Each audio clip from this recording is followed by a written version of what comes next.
Online वालों आपको आवाज आ रही है? जी आवाज आ रही है आपको?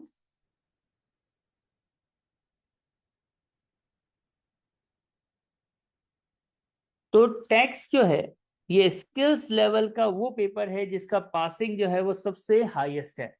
लेकिन कोर्स में ये सबसे ज्यादा क्या है, लेंदी है। जो शुरू से नहीं पढ़ेगा आखिरी में टैक्स ये 15 दिन पढ़ के पास कर लूं, ये होने वाला नहीं है। दूसरी बात, आप लोगों ने पहले पेपर्स दिए होंगे, कुछ ने दिए होंगे कुछ ने नहीं दिए होंगे। तो पहले हम पेपर का पैटर्न बता देते हैं, इसके बाद हम टेक्स्ट की बात करेंगे। देखो भाई, पेपर पैटर्न आप लोगों में से एफआर पहले सबने दिए। ओके, तो पेपर पैटर्न वही है जो आपके एफआर का है कि सबसे पहला सेक्शन जो होगा वो होगा सेक्शन ए। ठीक है, जिन्होंने नहीं दिया है मैं उनके लिए लिख रहा हूँ, स्क्रीन शेयर हो रही होगी, देखते जाइएगा। फिर एक सेक्शन होगा सेक्शन बी, और फिर होगा सेक्शन सी। यानी पेपर के कितने पार्ट्स हैं? तीन। कितने पार्ट्स हैं? तीन। पहला पार्ट सेक्शन ए है, कौन Banega Crorepati. Kaun Banega Crorepati, who wants to be a millionaire, एक क्वेश्चन होगा। और क्या करना होगा, एमसीक्यूज होंगे। एक सवाल चार जवाब, चार में से एक होगा सही। कभी कभी ऐसा भी होगा कि फिल इन द ब्लैंक भी आ जाएगा, यानी आप अपना आंसर क्या कर देंगे, टाइप कर देंगे। कभी कभी ट्रू फॉल्स भी आ जाएगा। यानी एमसीक्यू स्टाइल का ये पार्ट है। इसके अंदर आपके पास 15 मिक्स क्वेश्चंस हैं, और एक क्वेश्चन कितने मार्क्स का होता है एसीसी के अंदर, एमसीक्यू 2 मार्क का। तो कितने मार्क्स हो गए भाई, 30 मार्क्स। सेक्शन ए एमसीक्यूज, जो FA1 FA2 MA1 MA2 में आप लोग खेलते रहे हैं, ये उसी तरह से है कि आपके पास आएगा। इसका कोई एरिया डिफाइन नहीं है, पूरे सिलेबस में से कहीं से भी मुंह उठा के एग्जामिनर की मर्जी है वो दे देता है। ऐसा भी होता है एक टॉपिक से 10 MCQ दे दिए और बच्चा वही MCQ नहीं करके गया, फिर जून के बाद कौन सी अटेम्प्ट आएगी, उसके लिए फिर सितंबर की अटेम्प्ट आएगी। क्योंकि ये प्रोफेशनल स्टडीज है, इसमें ये तो नहीं है ना कि ये मैं टॉपिक छोड़ दूं तो क्या मैं पास हो जाऊंगा। वल्लाहु आलम, हमें क्या पता।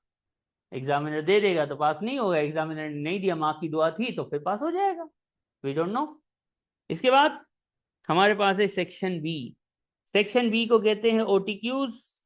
ओटीक्यूज में क्या होता है, एग्जामिनर एक काम करता है, तीन सिनेरियोज देता है। क्या देता है, तीन सिनेरियोज देता है। अब एक जो सिनेरियो होता है, सिनेरियो को ओटीक्यू बोलते हैं, ऑब्जेक्टिव टेस्ट क्वेश्चन। एक ओटीक्यू से कितने क्वेश्चन करता है, 5।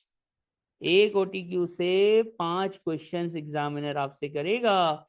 और एक क्वेश्चन वही कितने मार्क्स की वेटेज रखता है, 2 मार्क्स। इसका मतलब एक सिनेरियो जो है वो कितने मार्क्स का होगा, 10 मार्क्स का। और हमारे सिलेबस के अंदर, हमारे पेपर के अंदर टोटल 3 सिनेरियोज होंगे। कितने सिनेरियोज होंगे ऑनलाइन वालों, टोटल 3 OTQs होंगे। एक के मार्क्स हैं 10, तो 3 के कितने हो गए, यानी हमारा 60% पेपर यहाँ पे खत्म हो गया। अब एक सवाल है, सर ये क्या हमें पता है कि ओटीक्यूज कहाँ से आएंगे? तो 90% चांस होता है कि ओटीक्यूज 3 टॉपिक्स हैं बड़े बड़े, उनमें से आएंगे। जरूरी नहीं है, लेकिन आप पास्ट जितने भी अटेम्प्ट्स गुजरी हैं आज तक, 95% ऐसा ही हुआ है कि ओटीक्यूज जो हैं वो इन 3 टॉपिक से आए हैं। तो मैं टॉपिक का इंट्रोडक्शन भी बता रहा हूं अब, और पेपर पैटर्न तो चल रहा है। पहला टॉपिक जो बहुत ज्यादा हॉट फेवरेट होता है ओटीक्यू के लिए, वो आप उससे बड़ा फेमिलियर हैं। बचपन में जब आप छोटे से थे, अकाउंटिंग में पहली पहली बार आए थे, सेल्स टैक्स पढ़ा था। सेल्स टैक्स या वैल्यू एडिड टैक्स क्या होता है, क्या होता है?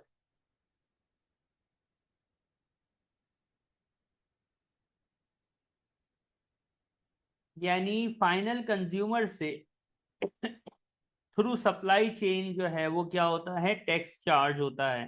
फाइनल कंज्यूमर से क्या होता है, थ्रू सप्लाई चेन क्या होता है, टैक्स चार्ज होता है। यानी गवर्नमेंट लगाती है फैक्ट्री पे, फैक्ट्री लेती है होलसेलर से, होलसेलर लेता है डिस्ट्रीब्यूटर से, डिस्ट्रीब्यूटर लेता है रिटेलर से, और रिटेलर आखिरी में कहाँ से कलेक्ट करता है? कंज्यूमर से। और किसको पे हो रहा होता है ये? गवर्नमेंट को। वैल्यू एडेड टैक्स आपने पढ़ा जरूर है, gross is equal to net plus tax. Indirect tax होता है, फाइनल कंज्यूमर पे करता है। आपने जितना पढ़ा है ना सेल्स टैक्स, वो समझो 1% पढ़ा है। कितना पढ़ा है? 1%। 99%, 99% सेल्स टैक्स यानी वैट हम पढ़ेंगे हमारे TX के यानी F6 के पेपर में। और ये हमारा थ्योरेटिकल एरिया ज़्यादा है।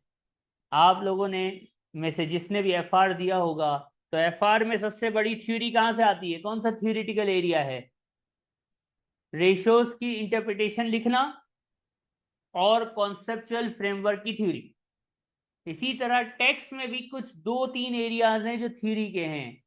क्योंकि ये न्यूमेरिक बेस्ड पेपर है, आपको अराउंड 85 to 90% कैलकुलेशन मिलेगी पेपर के अंदर, थ्योरी कम होती है, इसलिए इस पेपर का पासिंग सबसे हाईएस्ट है। तवज्जो से देखो, वैट जो है, मैंने क्या कहा, वैट हमारे सिलेबस का थ्योरेटिकल पार्ट है। कौन सा पार्ट है? थ्योरेटिकल पार्ट है। ज्यादा इसमें थ्योरी है, कैलकुलेशन इसमें बहुत कम है। फिर एक चीज आती है, एक दूसरा टॉपिक है, बड़ा हॉट फेवरेट होता है दूसरा टॉपिक, जिससे OTQ 99% इस टॉपिक से OTQ आता है। यह है CGT। CGT क्या होता है? Capital gains tax. क्या नाम है? Capital gains tax. बचपन में जब फाइनेंशियल अकाउंटिंग पढ़ते थे, नॉन करंट एसेट पता है क्या होता है? हर वो चीज जिसकी लाइफ 1 साल से ज्यादा हो उसको नॉन करंट एसेट बोलते हैं, राइट? अब मुझे एक बात बताओ, नॉन करंट एसेट खरीदते हैं ठीक है, डेप्रिसिएशन करते हैं वो भी ठीक है, लेकिन उसको बेचते हैं, डिस्पोज ऑफ करते हैं। जब non current asset dispose of होता है तो क्या होता है? गेन ऑन डिस्पोजल आता है। इसको आसान भाषा में कैपिटल इनकम बोलते हैं। जो टैक्स कैपिटल इनकम पे लगे, यानी गेन ऑन डिस्पोजल पे जो टैक्स लगे, उस टैक्स का नाम है कैपिटल गेन्स टैक्स। आपको कोई भी कैपिटल इनकम हो जाए, जिसकी बेस्ट एग्जांपल है gain on disposal of asset या शेयर्स, ये 2 टॉपिक इसके अंदर हैं। और ये बहुत हॉट फेवरेट टॉपिक होता है, आम तौर पे इससे OTQ आता ही आता है। लेकिन कोई भी नॉन करंट एसेट ना, अब वो बिल्डिंग हो, प्रीमिसेस हो, कोई भी नॉन करंट एसेट आपने बेचा या शेयर्स बेचे, उससे आपको गेन हुआ, उस पे गवर्नमेंट जो टैक्स लेती है उसको CGT बोलते हैं। वतन अजीज पाकिस्तान जिंदाबाद के अंदर भी, इंडिया के अंदर भी, अफगानिस्तान के अंदर भी कैपिटल गेन्स टैक्स का कॉन्सेप्ट मौजूद है। और हमारी पिछली गवर्नमेंट के अंदर ये बड़ा खतरनाक तरीके से इम्पोज भी हुआ। जब अब आप घर बेचते हो ना, जब इंशाल्लाह आपकी शादी होगी, कितनी खुशी हो रही है, जब आपकी शादी होगी, आप बड़ा घर लोगे, तो आपको उस पर टैक्स, जो पुराना घर बेचोगे उस पर क्या देना पड़ेगा? टैक्स देना पड़ेगा। ये कौन सा टैक्स है? Capital gains tax. और इसके बाद हमारा तीसरा टॉपिक है, जैन जो है अभी जिंदा है। देखो जिंदा है, सच्ची में जिंदा है, लेकिन एक दिन आएगा कि जैन इंतकाल कर जाएगा। जैन मर गया, अल्लाह अकबर। जैन खाली हाथ आया था, खाली हाथ चला जाएगा। इसका वॉलेट, इसकी घड़ी, इसका मोबाइल, इसके कपड़े, इसका सारा सामान, इसकी प्रॉपर्टी, इसका बैंक बैलेंस सब इस दुनिया में रह जाएगा। खाली हाथ आया था और खाली हाथ चला जाएगा। लेकिन घर वाले दुखी तो होंगे, इसके चूजे यानी इसके बच्चे दुख करेंगे, ज़ौजा मोहतरमा भी दुखी होंगी, मेरा ज़ैन मर गया, अब्बा मर गया। थोड़े टाइम तक बच्चे दुखी होंगे, फिर अब बच्चे बोलेंगे चलो अब्बा का हिस्सा बांटो बेटा, क्या करो, बड़ी प्रॉपर्टी है अब्बा के पास, ये घर मेरा, ये घर तेरा। मैं अब्बा से ज्यादा प्यार करता था, अब्बा का आईफोन तो मैं लूंगा। बेटी बोलेगी खिदमत तो मैंने की है, अब्बा का बैंक बैलेंस इतना तो मैं लूंगी। यानी फड्डे, फिर भाई बहन लड़ेंगे, फिर फड्डे होंगे, अल्लाह अकबर। लेकिन हमारे एशियन कंट्रीज के अंदर इनहेरिटेंस के ऊपर कोई टैक्स नहीं। लेकिन अभी हम गोरों के मुल्क में हैं। गोरे ने कहा तुम क्यों लड़ रहे हो, बांटेंगे हम, मर गया हमारा बंदा मरा है। तो इसमें बहुत सारे रेट्स हैं। अभी जैसे एक इंट्रोडक्शन के लिए मैं कह रहा हूं, इसमें 20% भी है, 25% भी है। गोरों की गवर्नमेंट कहेगी रुक जाओ, जैन जो जो छोड़ के मरा है इसका 40% हमारा, 60% तुम्हारा। इस टैक्स का नाम है इनहेरिटेंस टैक्स। क्या नाम है? Inheritance tax. इनहेरिटेंस टैक्स क्या होता है बेटा? कि एक बंदा लुढ़क गया, सब कुछ छोड़ गया, तो जो छोड़ के मरा हो वो दूसरों की तो इनकम है ना। बच्चों को दुख होगा, बीवी थोड़ा ज्यादा दुख कर लेगी, लेकिन बाद में तो सब सेटिंग उन्हीं को मिलनी है ना, तो उनकी इनकम है। तो उस इनकम पे गवर्नमेंट एग्जेम्पशंस रूल्स सब कुछ करने के बाद 40% के करीब टैक्स क्या कर लेती है? काट लेती है। और ये टॉपिक है इनहेरिटेंस टैक्स। 99% ये भी चांस है कि ये भी आपको ओटीक्यू में आएगा। तो ये 3 टॉपिक हो गए, 3 टॉपिक हो गए, और ये तीनों से क्या आ रहा है? एक एक ओटीक्यू आ रहा है। अब बचा कौन सा सेक्शन? बचा है सेक्शन सी, जिसको कहते हैं सीआरक्यूज। सीआरक्यू बोले तो आधी स्क्रीन के 2 हिस्से हो जाएंगे। आधी स्क्रीन पे क्वेश्चन होगा और आधी स्क्रीन पे स्प्रेडशीट, आसान भाषा में एक्सेल होगा। आपके उंगलियां होंगी, सामने कीबोर्ड होगा, आपकी नाजुक उंगलियों से आप जो है वो क्या कर रहे होंगे? आंसर को टाइप कर रहे होंगे। चूज नहीं करना है, एमसीक्यू एमसीक्यू नहीं करना है बाबा। क्या करना है? आंसर को टाइप करना है और सेव करना है। और इसीलिए तो रिजल्ट लेट आता है, क्योंकि यही जो एक्सेल पे आप वर्किंग करते हो यही चेक होती है। बाकी वो जो है वो तो एआई लगा हुआ है, सेक्शन ए और बी ऑटोमेटिकली मार्क होता है। जो सेक्शन सी है उसके लिए मैनुअल मार्किंग होती है। और जब एआई इंशाल्लाह और ग्रो कर जाएगी तो हो सकता है कि सेक्शन सी भी जो है एसीसीए का जो है वो ऑटो मार्किंग पे आ जाए। और जब वो ऑटो मार्किंग पे आएगा तो फिर रिजल्ट के लिए 1.5 महीना वेट नहीं करना पड़ेगा। उम्मीद है 1 हफ्ता 15 दिन में रिजल्ट आ जाएंगे। लेकिन ऐसा होगा क्योंकि एआई, आप लोग माशाल्लाह उस दौर के बच्चे हैं जो दौर एआई का है। और एआई जिस तरह से डेवलप होती चली जा रही है, ब्लॉकचेन टेक्निक जिस तरह से ग्रो होती चली जा रही है, तो वो वक्त ज्यादा दूर नहीं दिख रहा कि ऑटो मार्किंग पे भी एसीसीए आ जाए। कब आता है ये मुझे नहीं पता, एक उम्मीद है। अब ये सीआरक्यूज हैं। आप लोगों में से जिसने एफआर दिया है, एफआर दिया, पीएम, आपने पीएम भी दिया है, एफआर भी दिया है। तो पीएम और एफआर में सेक्शन सी में सिर्फ कितने क्वेश्चन होते हैं? 2। हमारे यहाँ बरकत है, टैक्स में बरकत है। टैक्स माशाल्लाह बरकतों वाला पेपर है कि हम पढ़ा रहे हैं। इसमें कहते हैं बाबा 2 नहीं, 2 से दिल नहीं भरता है। हम 3 क्वेश्चन देंगे। कितने देंगे बाबा? 3। पहला क्वेश्चन 15 मार्क का, दूसरा क्वेश्चन फिर 15 मार्क का, और तीसरा क्वेश्चन 10 मार्क का। टोटल कितने क्वेश्चन आएंगे? 3 आएंगे। 15 मार्क का एक, 15 मार्क का दूसरा और 15 मार्क का तीसरा। और ये बड़ी एक अच्छी बात है एसी से वालों की कि सीआरक्यूज किस टॉपिक से आएंगे उन्होंने बता दी। तो हमारे पास जो ये वाला टॉपिक है ये है इनकम टैक्स फॉर इंडिविजुअल्स। क्या टॉपिक का नाम है? ये फिक्स है, लाजिम, ये 100% है।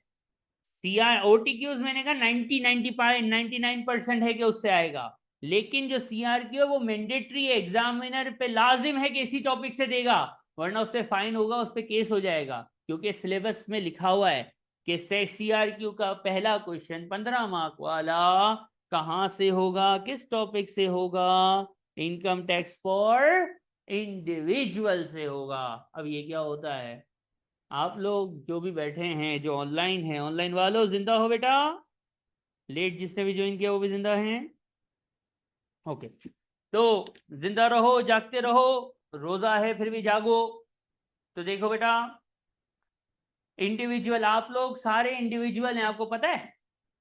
आप सारे इंडिविजुअल, आप लोग कंपनी नहीं है ना, जिंदा हो ना, इंसान हो ना। अच्छा भाई, चलो भाई, नाम मेरे को याद होने में टाइम लगता है, क्या नाम है? रजा साहब, क्या करते हैं आप? जॉब करते हैं, जॉब से क्या मिलता है? सैलरी मिलती है, टैक्स दो ना। एम्प्लॉयमेंट इनकम पे टैक्स कैसे कैलकुलेट होगा, ये इस टॉपिक का एक सब टॉपिक होगा। चलो भाई, हाजी नागम ने क्या था? फुरकान भाई एक बहुत बड़े एंटरप्रेन्योर हैं, एलोन मस्क इंस्टीट्यूशन लेने आता है। एंटरप्रेन्योर यानी बहुत बड़ा बिजनेसमैन है हमारा फुरकान। तो बिजनेस, सोल ट्रेडर का नाम सुना है ना? सोल ट्रेडर हो या पार्टनरशिप, ये भी इंडिविजुअल में आता है। नेट प्रॉफिट पे टैक्स दो बाबा, income tax from trading income, ये भी इसी का दूसरा टॉपिक है। तीसरा, हाजी साहब नाम क्या था? नाइम। नाइम साहब पिंड द चौधरी। पिंड द चौधरी मालूम?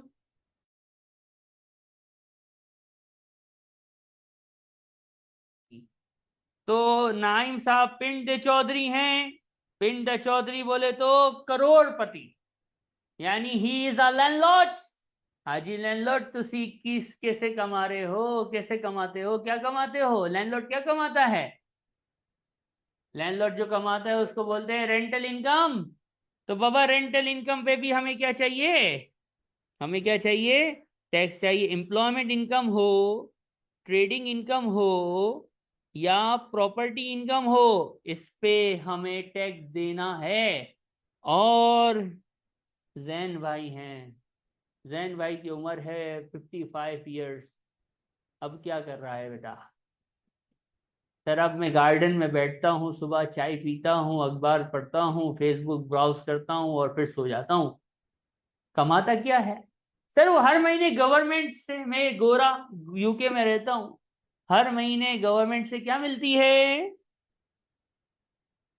पेंशन मिलती है। तो प्रॉपर्टी इनकम हो, ट्रेडिंग इनकम हो, एम्प्लॉयमेंट इनकम हो, या पेंशन रिसीव हो, आपको इन पे क्या देना पड़ता है? टैक्स देना पड़ता है। ये है हमारा 15 मार्क का टॉपिक। ये चार नहीं है, ये टोटल 6 इनकम है, पांचवी और छठी। आर्नल्ड बैठा हुआ है, देखो यहाँ पे आर्नल्ड बैठा हुआ है। आर्नल्ड से हमने पूछा, आर्नल्ड तू क्या करता है? बोलता है मैं हराम कमाता हूँ। है? तोबा तोबा, हराम कमाता है? बोले तो सूद, इंटरेस्ट। सर अपना इंटरेस्ट का कारोबार है, हराम अलैक वल्लाही जहन्नम में जाएगा। लेकिन कमा तो रहे, गोरा है, आर्नल्ड है, इंटरेस्ट का काम कर रहा है। इंटरेस्ट इज एन इनकम, और उस पर भी जो टैक्स देना होगा, वो कैसे देना होगा वो भी हम यहाँ सीखेंगे। और ये जो है वो बैठा हुआ है एंडरसन। एंडरसन, तुसी क्या करते हो? मैं स्टॉक मार्केट में सट्टा खेलता हूँ। आए, स्टॉक में सट्टा खेलता हूँ बोले तो सर मैं कंपनी के शेयर्स रखता हूँ, साल में एक दफा इंटरिम के नाम से और एक दफा फाइनल के नाम से क्या मिलता है? डिविडेंड मिलता है। और शेयर्स का भी कुछ खेल लेता हूँ। तो भाई 6 सोर्सेज ऑफ इनकम हैं।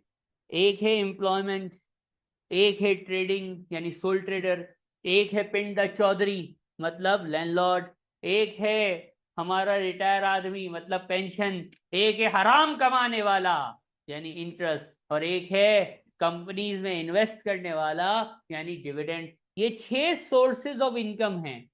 इन 6 सोर्सेज पे टैक्स की कैलकुलेशन कितने मार्क्स दिलाएगी? 15। बोलने में कितना आसान लगा ना? ये 6 सोर्सेज ऑफ इनकम हैं, इस पे टैक्स की कैलकुलेशन कितने मार्क्स दिलाएगी? 15। अगर स्टेडी टैक्स वैसे लेनी नहीं है, स्टेडी टैक्स उठाओ, तो ये जो 6 टॉपिक्स है ना, इस पे 12 चैप्टर्स हैं। कितने? ये मैं हमेशा कहता हूं कि अगर कोर्स की वेटेज की बात करोगे तो आपका 60% सिलेबस ये टॉपिक है।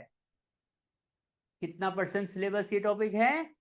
60% सिलेबस ये टॉपिक है। और एक बात और कर देते हैं, जिसको इनकम टैक्स फॉर इंडिविजुअल नहीं आता, वो इंशाल्लाह अगली अटेम्प्ट में पेपर पास करेगा। जून अटेम्प्ट में पास हो सकता नहीं है। यानी कोई बोले सर मेरे को वैट आता है, सीजीटी भी आता है, आईएसटी भी आता है, आगे के 2 टॉपिक जो आप लिखने वाले हैं वो भी मुझे नहीं पता लेकिन आते हैं। बस इनकम टैक्स फॉर इंडिविजुअल नहीं आता है। तो मैं सोचूंगा बेटा तो फिर जून में अब्बा का पैसा या खुद की मेहनत का पैसा जाया नहीं करना, तू सितंबर में पेपर देना, और सितंबर में भी नहीं आता तो फिर दिसंबर में देना, दिसंबर में भी नहीं आए तो फिर मार्च 26 में देना, मार्च 26 में भी नहीं है तो फिर दोबारा क्लास लेके जून 26 में देना। क्योंकि सिलेबस जो आज आप पढ़ेंगे, जो अब हम पढ़ेंगे, ये जून, सितंबर, दिसंबर और मार्च 2026 तक चेंज नहीं होगा। टेक्स्ट की वीडियोस या बुक्स वगैरह भी मैं बताऊंगा, पुरानी नहीं देखिएगा, चीजें बदल गई हैं, चीजें चेंज हो गई हैं। ये टेक्स्ट के पेपर के साथ मसला है, बाकी किसी पेपर के साथ नहीं है। ये जून अटेम्प्ट में नया होता है, हर जून अटेम्प्ट में ये पेपर का कोर्स क्या होता है, चेंज हुआ होता है, पुरानी चीजें बदल जाती हैं। इसकी वजह क्या है? तो मेरे पाकिस्तानियों, हर साल जून में रेट बढ़ जाता है नहीं बढ़ जाता? चीजें महंगी हो जाती है ना। क्यों महंगी होती हैं सर? बजट आता है, बजट। अरे बजट तो ये हमने पाकिस्तानियों, ये हम एशियन, हम इंडियंस ने नाम रख दिया बजट आता है। ये बजट थोड़ी है, ये फाइनेंस एक्ट है, फाइनेंस बिल है, असेंबली में आता है।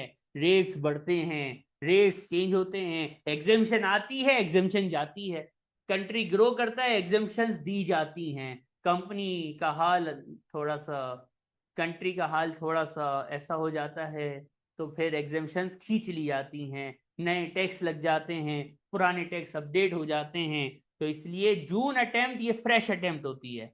जून, फिर सितंबर, फिर दिसंबर और फिर मार्च 2026 तक आपका सिलेबस चेंज होने वाला नहीं। इसके बाद तो आपके पास कितनी अटेम्प्ट में पास करने की? जो नहीं पढ़ेगा तो वो फिक्र नहीं है, यही जो हमने पढ़ाया है, यही जो हमारी रिकॉर्डिंग है, ये कब तक चलेगी, कब तक के लिए वैलिड है?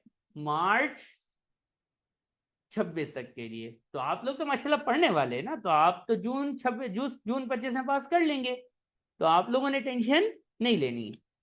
इसके बाद दूसरा 15 मार्क्स का जो क्वेश्चन है वो है कॉरपोरेशन टैक्स। कौन सा? कंपनीज जो लिमिटेड लायबिलिटी, सोल ट्रेडर था वो यहाँ था, सोल ट्रेडर था वो इंडिविजुअल में था।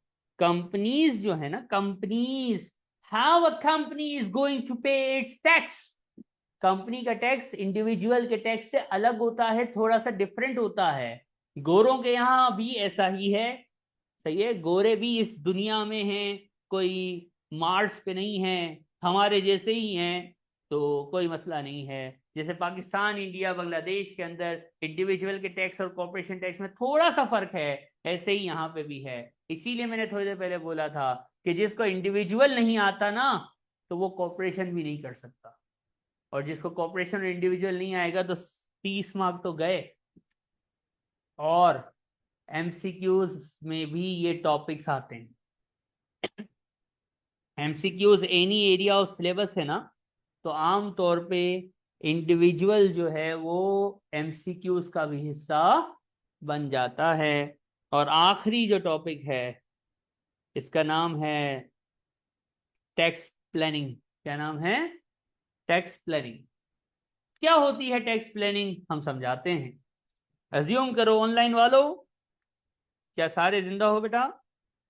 अज्यूम करते हैं हमारे सोबान साहब हैं, माशाल्लाह सोबान साहब हैं। सोबान साहब के पास बड़ा पैसा है। सोबान साहब सोच रहे हैं मैं क्या करूं, मैं एक कंपनी में इन्वेस्ट करके डिविडेंड से कमाऊं, या मैं जो हूं वो एक सोल ट्रेडिंग का बिजनेस शुरू करूं और सोल ट्रेडर बन जाऊं और धंधा करूं, बिजनेस करूं और उससे कमाऊं, या फिर मैं एक लिमिटेड लायबिलिटी कंपनी रजिस्टर करूं, इनकॉर्पोरेट करूं और उसके जरिए बिजनेस करूं। 3 ऑप्शन, इससे इतना इतना कमाऊंगा, उससे उतना उतना कमाऊंगा, इससे इतना इतना कमाऊंगा। टैक्स बताओ, हमने कमाई नहीं देखनी है, टैक्स प्लानिंग में क्या देखना है, तुम्हारा टैक्स कौन से ऑप्शन में कम से कम होगा, आपका टैक्स किस ऑप्शन में कम से कम होगा, ये है टैक्स प्लानिंग। और टैक्स प्लानिंग भी वही बच्चा कर सकता है जिसको इंडिविजुअल और कॉरपोरेशन आती हो। अगर आपको सोल ट्रेडर की वर्किंग ही नहीं आती, अगर आपको डिविडेंड की वर्किंग ही नहीं आती, अगर आपको कंपनीज कैसे टैक्स पे करती है वो वर्किंग ही नहीं आती, तो क्या आप कभी प्लान कर सकते हो? टैक्स प्लानिंग को यूं समझ लो कि आप कंसल्टेंट हैं। आप कौन हैं? आप कंसल्टेंट हैं और आपके पास मुर्गा आया है। मुर्गा मालूम? मुर्गा आया है, छुरी आपके पास है और आपने उसको कंसल्टेंसी देनी है कि ये ऑप्शन करेगा तो इतना टैक्स है, लेकिन सुन सुन ये ना कर, मैं तेरे को एक और रास्ता देता हूं लेकिन उसकी फीस लूंगा, ये वाले तरीके से ये काम कर ले तो तेरा टैक्स इतना नहीं इतना बच जाएगा। टैक्स सेविंग कैलकुलेट करना इज द लास्ट टॉपिक, और वो हमेशा कितने मार्क का आएगा? 10 मार्क का आएगा। जो पूरे सिलेबस को पढ़े बगैर गया होगा वो टैक्स प्लानिंग अटेम्प्ट ही नहीं कर सकता। टैक्स प्लानिंग, ये तो मैंने आपको कुछ एग्जांपल्स दी हैं जो कि आसान है, समझ आती हैं, इसमें भारी भी होती हैं। आप जिंदा हैं? अच्छा भाई आप जिंदा हैं, हमारा जैन जिंदा है।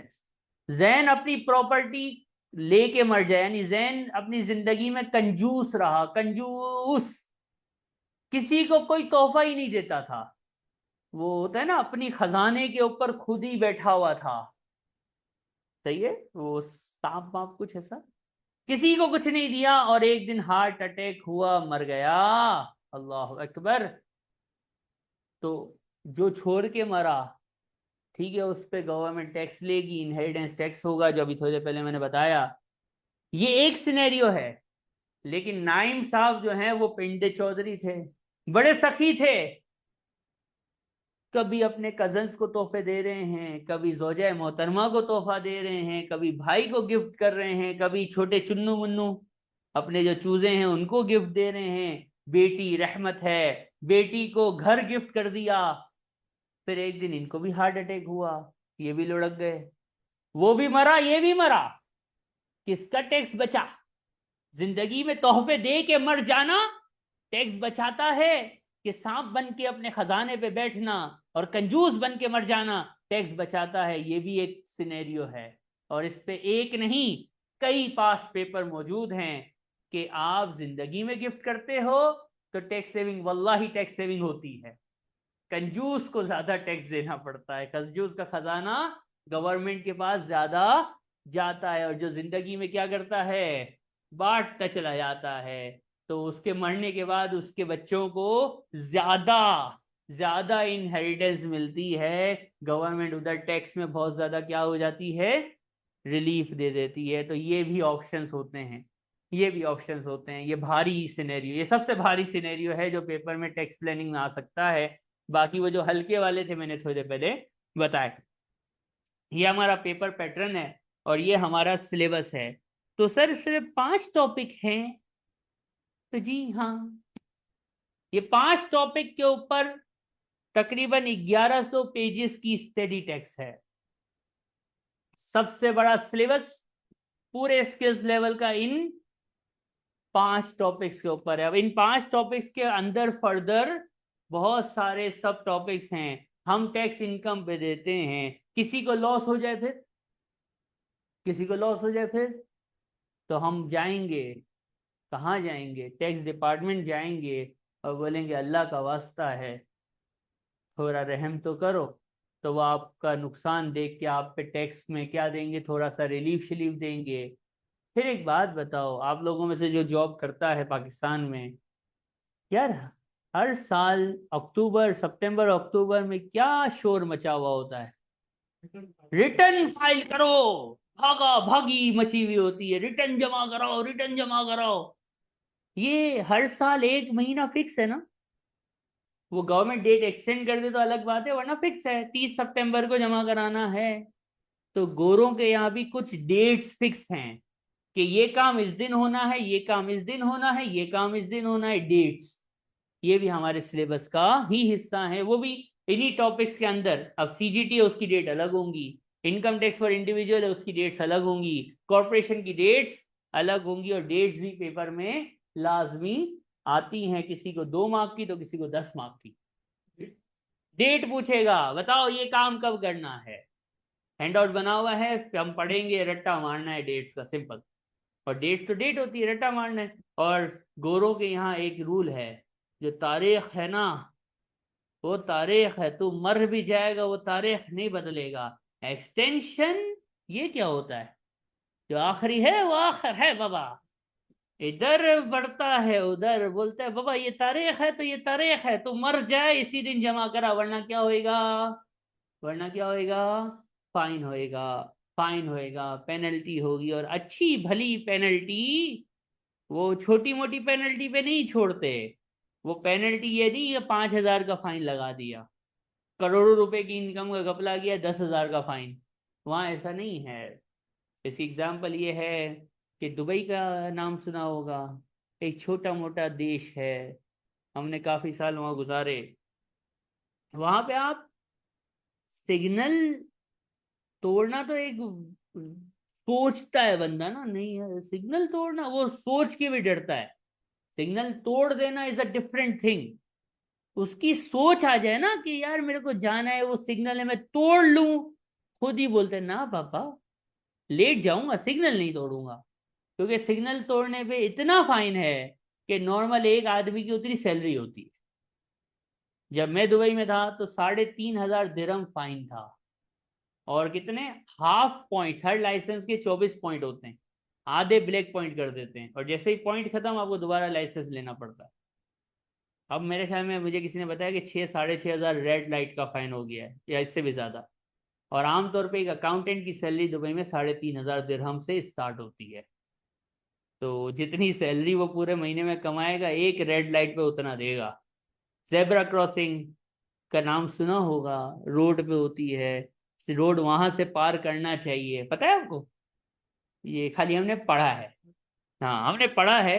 दुबई में अगर आप जेब्रा क्रॉसिंग से हट के रोड क्रॉस करते हुए पकड़े जाते हैं तो 600 दिरहम का फाइन है, 600 दिरहम। और आज दिरहम का रेट तकरीबन 75 रुपए के करीब है, पाकिस्तानी रेट। तो आप देख लो, हार्श फाइन। ये दुबई के जो पेनल्टी सिस्टम है ये यूके से ही लिया हुआ है, ये गोरे ही इसके वो हैं, अबू, अबू फाउंडर। तो फाइन इतना लो कि बंदा गलती करे तो एक ही गलती करे, शादी करते ना हम, शादी एक ही बार करते हैं, गलती नहीं होती वो तो ऐसे ही कॉन्टेक्ट ऐसा निकल गया, शादी एक ही बार करते हैं। तो फाइन भी ऐसा लो कि बंदा बोले बस बाबा एक ही बार गलती, भी आइंदा तोबा तोबा तोबा, उसको ख्वाब में भी डर लगे। तो ऐसी खतरनाक फाइन्स आप इंशाल्लाह इसी सिलेबस के अंदर पढ़ेंगे जो टैक्स से रिलेटेड होंगे। तो ये हमारे पास कोर्स का ओवरव्यू था, इसमें कुछ सवाल है तो पूछिएगा। ऑनलाइन वालों कोई जाग रहा है, सिनेरियोज होते हैं, पूरी कहानी होती है।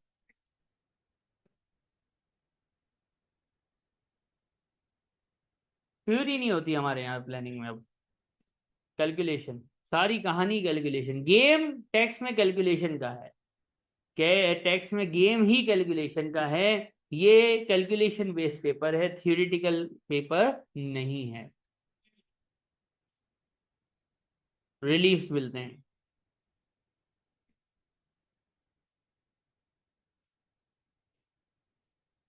उधर, ये पाकिस्तान नहीं है, वहां पे रिलीफ्स के अलग रेट्स होते हैं। आपको लॉस हुआ, आपको पिछले साल जो आपने टैक्स भरा था वो रिवर्स कर देंगे, जाओ, ऐसा भी होता है। तो ये आप सारा पढ़ेंगे, ट्रेडिंग लॉसेस कैसे एडजस्ट होता है। लेकिन टैक्स भी वहाँ कम नहीं है, बहुत हैवी टैक्स है। तो ये हमारे पास एक पेपर का यानी एग्जाम का ओवरव्यू है कि पेपर इस तरह से आना है, ठीक है। अब एक सवाल जो मेरे पास आता है, सर हमने करना कैसे है, हमने पढ़ना कैसे है। तो भाई देखो, आपने 3 चीजों को याद रखना है। एक है क्लास, अब आप ऑनलाइन क्लास लो, यहाँ आके क्लास लो, या आप रिकॉर्डिंग देखो, ये मर्जी आपकी है। सबसे पहले आपने क्या करना है, क्लास लेनी है। क्लास में एक टॉपिक चल रहा होगा, जैसे अभी आज हम पढ़ना शुरू करेंगे कंपटीशन ऑफ टेक्स्ट, ये पहला टॉपिक होगा। एक टॉपिक चल रहा होगा, वो टॉपिक जब खत्म होगा आपको भी पता चलेगा, मैं बताऊंगा टॉपिक खत्म हो गया है। जैसे ही टॉपिक खत्म होगा आपने ACCAglobal.com पे जाना है। आपके पास आपका प्यारा स्टडी हब है। स्टडी हब से उस चैप्टर को खोलना है, उस टॉपिक को खोलना है और उस टॉपिक को खत्म कर डालना है। कैसे खत्म करना है, वहां पे क्वेश्चंस भी हैं, प्रैक्टिस भी है, क्विज भी हैं। ये आपने करना। क्लास लेनी है, क्लास में हैंडआउट होंगे, हैंडआउट्स, और क्लास के बाद आपने स्टडी हब करना है। स्टडी हब करने के बाद हर टॉपिक का हम आपको क्विज देंगे। हर टॉपिक का क्विज आपको मिल जाएगा, वो क्विज आपने ज़रूर देना है। दोगे तो पास हो जाओगे, नहीं दोगे तो तुम्हारी मर्जी। ठीक है। और इसके बाद हमने सिर्फ एक किट उठानी है जिसका नाम है कैप्लान, बस। स्टडी टैग्स और ये सारी चीज़ें हम नहीं देखते, हम कैप्लान की एक किट की बात करते हैं। हाँ, हमारे पास कुछ ऐसे स्टूडेंट ज़रूर होते हैं जो कहते हैं कि सर मैंने 90 मार्क्स लूंगी। ये डिस्क्रिमिनेशन नहीं है, ये हकीकत है। क्योंकि हमारे बैच में ज़्यादा जॉब वाली कौम होती है, या कोई ऐसा एक आ जाता है कि सर 95 तो लूंगा। क्योंकि अपन जो है वो फारिग आदमी है सर, पूरा दिन पढ़ना काम है अपना, और कोई काम नहीं है, और कोई काम नहीं है, मोबाइल वोबाइल अपना यूज़ नहीं है, और व्हाट्सएप पे किसी का मैसेज आता नहीं है कि क्या कर रहे हो, आज क्या पहना है, आज क्या खाया। ऐसे अपने ताल्लुकात हैं नहीं, पूरा दिन बस पढ़ाई है और मैं हूँ। तो फिर उसको मैं कहता हूँ कि बेटा तू बीबीबी की किट भी ले लेना। क्या ले लेना, बीबीबी की किट ले लेना। ये उसके लिए है जिसको 90+ जाना है, वरना 80s 85 तक वालों के लिए ये ओके है। जस्ट पास करने वाला वो होगा जो इसमें चीजों में डंडियां मारेगा। ठीक है। अब हम तो है ना, पाकिस्तानी खून है ना।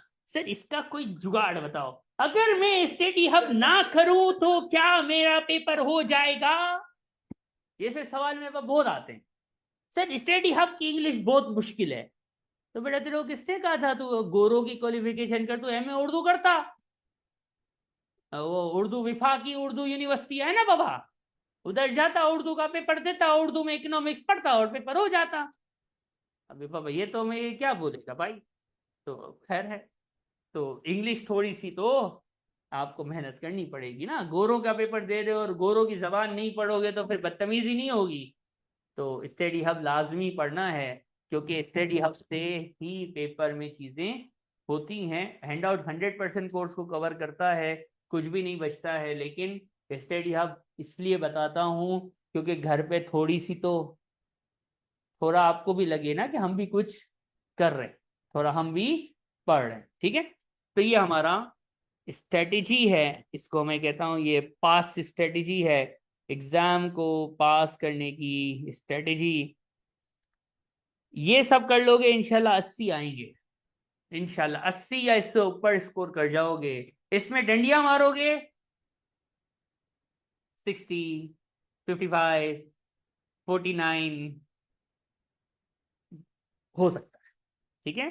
और ज्यादा प्रैक्टिस चाहिए तो ये ऑप्शनल है कि आप बीपीपी की क्या ले लें, किट ले सकते हैं। ठीक है। तो यहां तक कोई मसला। जब आप किट और बुक लेंगे या स्टडी हब लेंगे, तो मैंने अभी थोड़ी देर पहले बोला कुछ लोगों ने थोड़ा लेट भी ज्वाइन किया है। जी मैं आपको भेज दूंगा इंशाल्लाह, ग्रुप में ये सब आ जाएगा। एक बात याद रखना, हम जो सिलेबस पढ़ रहे हैं ये जून 25, फिर सितंबर 25, फिर दिसंबर 25, और फिर मार्च 26 के लिए रेलेवेंट है। आप कैप्लान, बीबीपी और स्टडी हब भी जब आप अपना ऑन करेंगे ना, तो देख के करना। जब आप ACCA की वेबसाइट पे जाके स्टडी हब में टेक्स्ट लिखते हैं तो 4-5 ऑप्शन आ जाते हैं, पुराने वाला भी शो करेगा, नया वाला भी शो करेगा। तो प्लीज देख लेना कि ये आपके पास लिखा होगा जून 25 से मार्च 26 तक, वरना मैं पढ़ा कुछ रहा हूँ और आप स्टेडियम में देखोगे तो उसमें कुछ और लिखा होगा। तो आप बोलोगे ये क्या है, फिर मैं मेरे से पूछोगे तो मैं कहूँ बेटा तूने पुराना ओन कर लिया है, या पुरानी किट पकड़ ली है दोस्त से। तो किसी दोस्त यार से किट नहीं लेना जिसने लास्ट अटेम्प्ट में पेपर दिया, ये मसला है, क्योंकि लास्ट अटेम्प्ट वाली किट नहीं चलेगी। फर्क है, चीजें बदल गई हैं, ठीक है। तो ये आपके लिए एक बात है जो याद